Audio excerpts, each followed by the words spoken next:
cabe a gente fazer essa disputa e esse debate com a sociedade, né? Qual é o Estado, qual o Estado que a gente quer, né? Qual é o projeto de país que a gente quer. Bem, gente, estamos de volta com mais um Coletivo em Diálogo, dessa vez recebendo um companheiro do Partido dos Trabalhadores, Daniel Finizola, vereador de Caruaru, e vai conversar um pouco com a gente sobre esse desafio, né, de estar representando o município, de estar discutindo política em um ambiente de tamanha crise. Então a gente recebe aqui Daniel Finizola. Muito prazer e muito boa-vinda, companheiro. Muito obrigado a toda a turma aqui de Petrolina, Gilmar, que recebeu aqui a gente muito bem, para a gente fazer esse debate, esse diálogo importante para a democracia, importante para a política. Daniel, vamos pegar um pouco aí sobre as origens. Tu é de Caruaru mesmo? Sou nascido e criado em Caruaru, né, filho de Caruaru, toda a minha família é de lá, sou professor lá há 17 anos, tenho uma atividade artística lá também e adoro aquele lugar. Caruaru que tem ali uma explosão, né, de expressão cultural, é uma referência, né, para Pernambuco e para o Brasil, mas com certeza é uma cidade, assim como as diversas cidades do nosso país, envolvida por uma tradição política nem sempre democrática. Uhum. Como é que é essa questão da política em Caruaru? Como é que está sendo o desafio de estar representando o município? Primeiro é meu primeiro mandato, né, em Caruaru. Foi um mandato que foi construído de uma forma extremamente coletiva, né, com vários segmentos.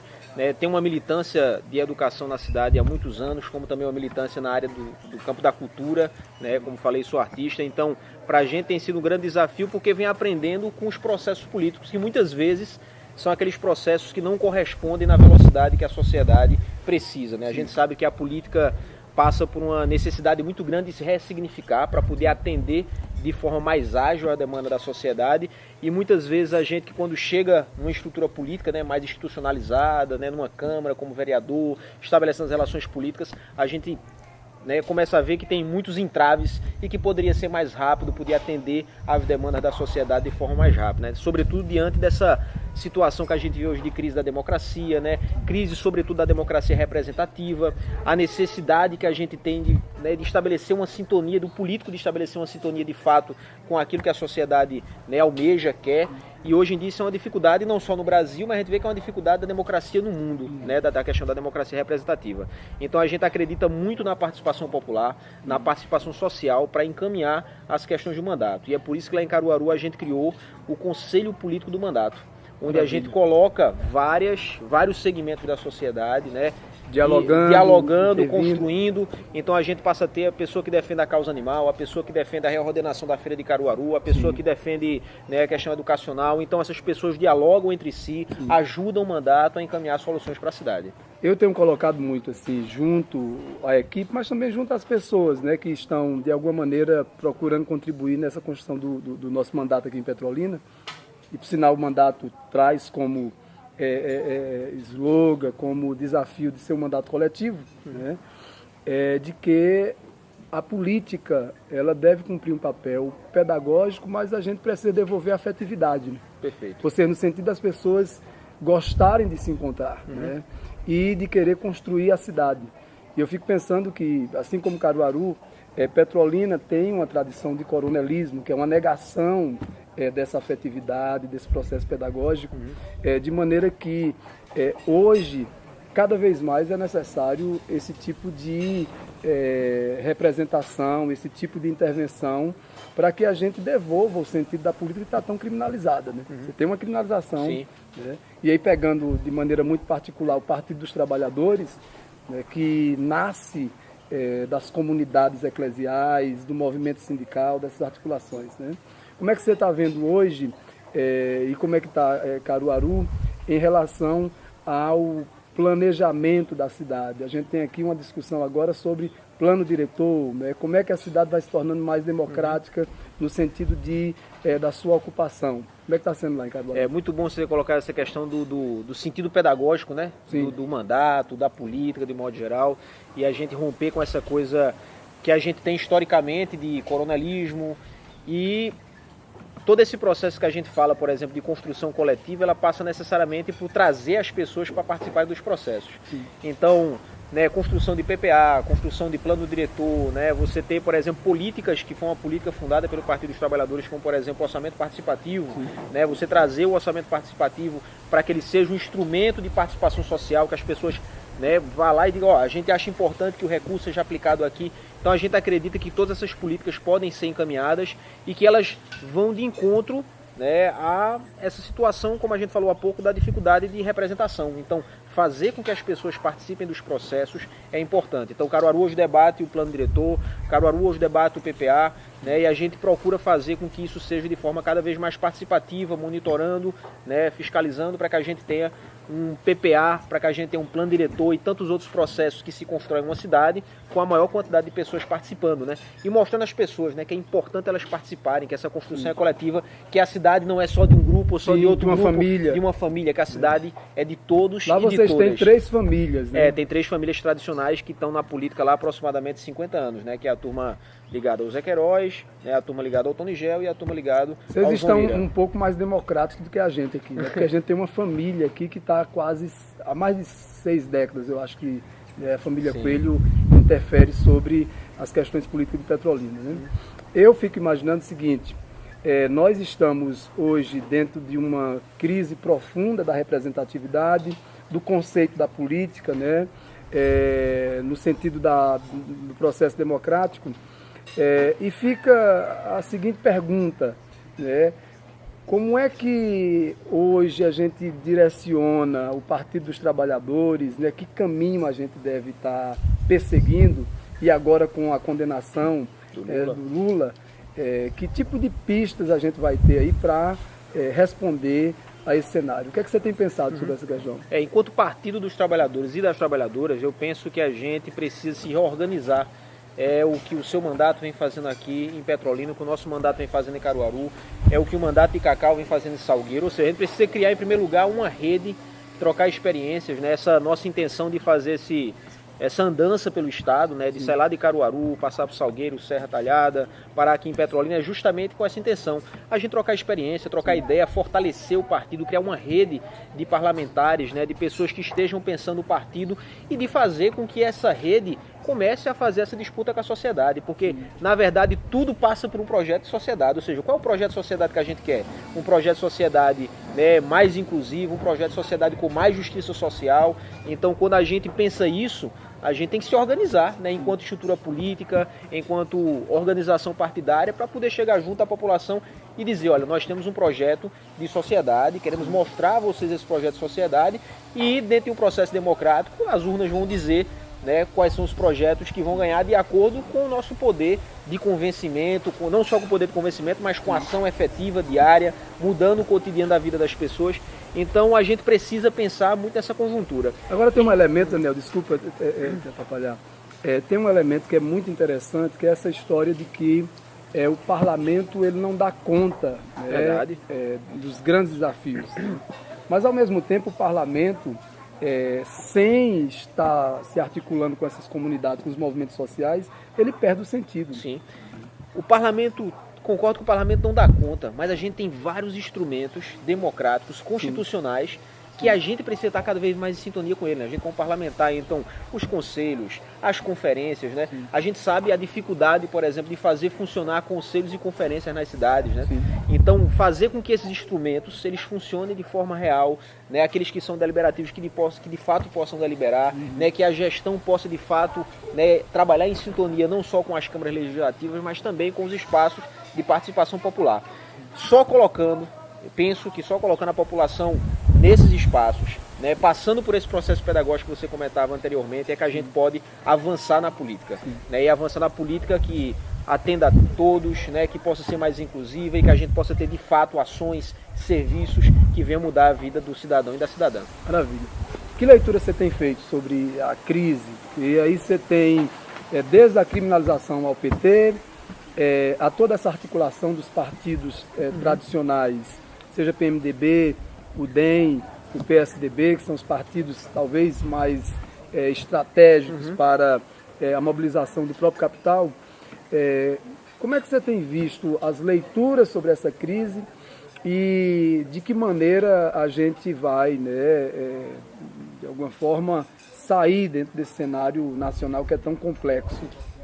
Eu penso que de tudo isso que a gente está vendo hoje, a criminalização da política, ela é um ponto-chave, assim, né? Você sair na rua e você vê que as pessoas, é político, é ladrão, é político, não sei o quê. E isso é uma coisa muito ruim, porque a política é uma coisa que é das pessoas, é da nossa natureza. Então a política não pode ser criminalizada. Pelo contrário, a política a gente tem que o tempo todo, né, procurar fazer o exercício pedagógico do quanto ela é importante e quanto ela está presente na nossa vida. Porque criminalizar o PT é muito mais uma ação que está de acordo com os interesses de um determinado grupo e que a gente sabe que tem relação direta com, né, muitos meios de comunicação, com a mídia de modo geral. Então essa relação da esquerda e da direita, que disseram pra gente que não existe mais, né, mas, por exemplo, a reforma trabalhista, ela é necessariamente, né, de forma evidente, uma expressão da luta de classes. Sim. Né? A expressão, a reforma trabalhista, a redução de direitos, né, a dificuldade que você vai passar até agora, ou, né, cair na crença de que patrão e empregado vai dialogar, né, com a mesma força, a gente sabe que isso não acontece. Então essa luta de classe ela está presente ainda na sociedade, apesar de que disseram que não existe mais, que esquerda e direita não existe mais, mas esses valores estão presentes na sociedade. Mas eu fico pensando que quando se coloca que esquerda e direita não existe mais, entra na disputa ideológica. Né? Sim. Nós temos hoje um ambiente cada vez mais desenhado pró fortalecimento da ideologia liberal ou neoliberal. Neoliberal, sim. Mas você tem uma porta que se abre aí, janelas que se abrem em direção ao próprio fascismo, ao neofascismo, né? E, obviamente, essas ideologias elas têm o interesse de fortalecer o comportamento mais individualista, fortalecer o discurso de ódio e neutralizar ou até tirar do processo da disputa o discurso da esquerda. Né? Da esquerda, e sim. olha que nós estamos num ano bastante simbólico, né? É um ano onde se comemora o centenário da Revolução Russa, é o ano também que nós temos o centenário da grande greve de 1917, né? E é um ano em que o Brasil possivelmente esteja inaugurando uma fase nova, né? Porque nós tivemos a ditadura de 54, né? O governo Vargas cai, 64 nós temos a ditadura e se a gente percebe o formato desse golpe, ele me parece ser novo. Né? Sim, é um golpe que é articulado com vários setores da sociedade, né? E a gente vê que esses vários setores que se articulam passam a ter braços em diversos lugares, né? Braço na comunicação, né? É um braço ali entre os empresários, é um braço muito forte na política, e a gente vê todo esse processo político que está sendo desmontado e mostrado para todo mundo, a gente vê o quanto, né, o nosso Congresso é subserviente a vários interesses econômicos. Então tudo isso está posto para a gente ver, né? A imprensa, os meios de comunicação também, né, fazem esse papel de mostrar, a gente vê um judiciário, né, diante das condições que a gente tem hoje, né, e a gente vê a preocupação, né, em garantir o nosso Estado democrático de direito. E garantir o nosso Estado democrático de direito, ele será fundamental entender a democracia a partir de uma democratização da economia, né? Senão a gente não consegue simplesmente a democracia política, né? A democracia política ela passa por uma democratização da economia por si só, né? Para que a gente tenha isso de forma efetiva, transparência e participação popular.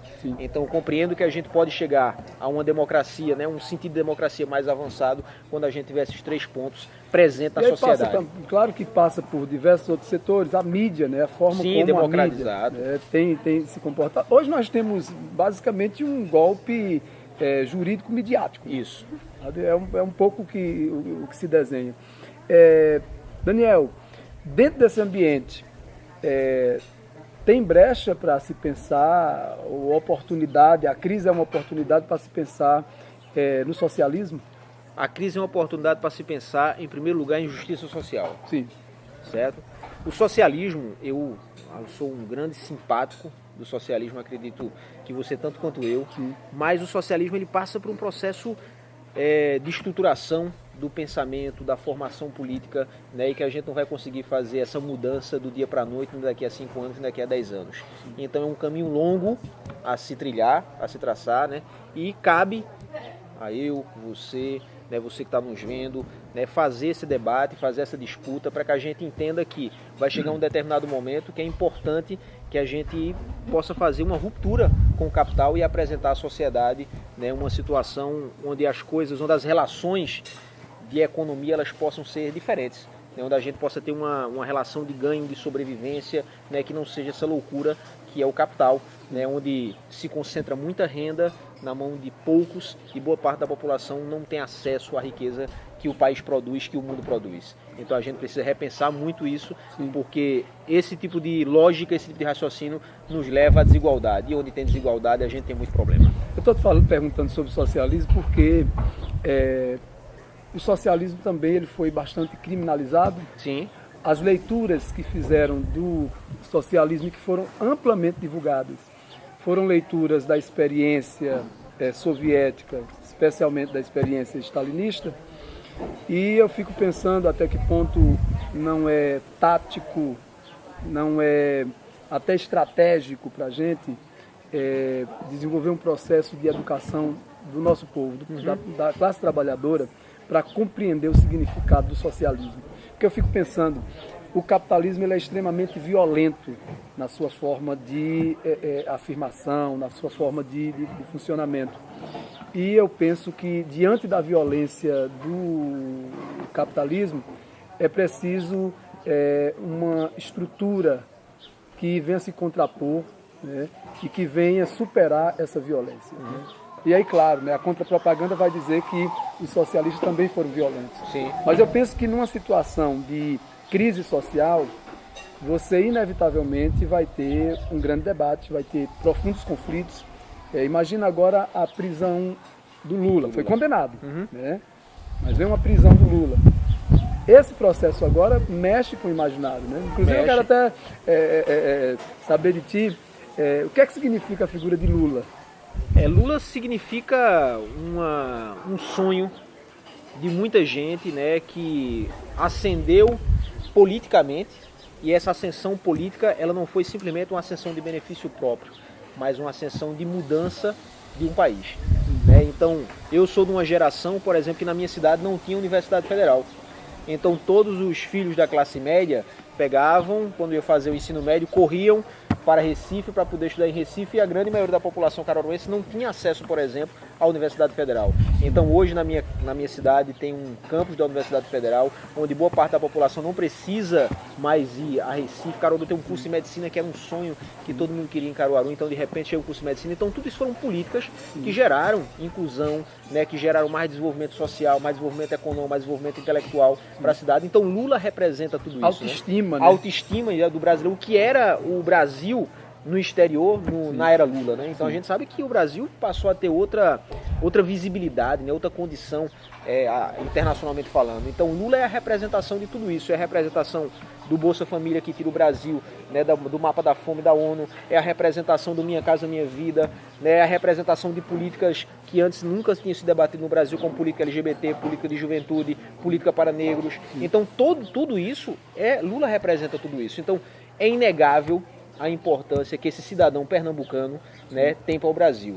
E nesse momento de golpe, nesse momento, né, de situação difícil em relação ao que tange o nosso Estado Democrático de Direito, cabe a gente fazer essa disputa e esse debate com a sociedade. Né? Qual é o Estado, qual o Estado que a gente quer? Né? Qual é o projeto de país que a gente quer?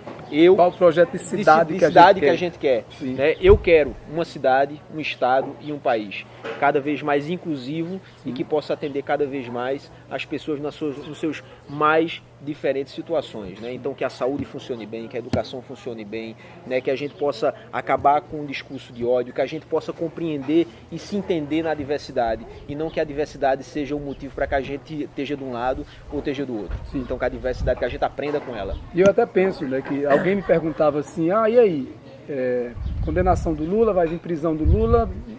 Eu penso que quanto mais a crise se aprofunda, nós vamos tendo maiores oportunidades, inclusive de compreender esse processo todo, toda essa movimentação dos setores conservadores da direita.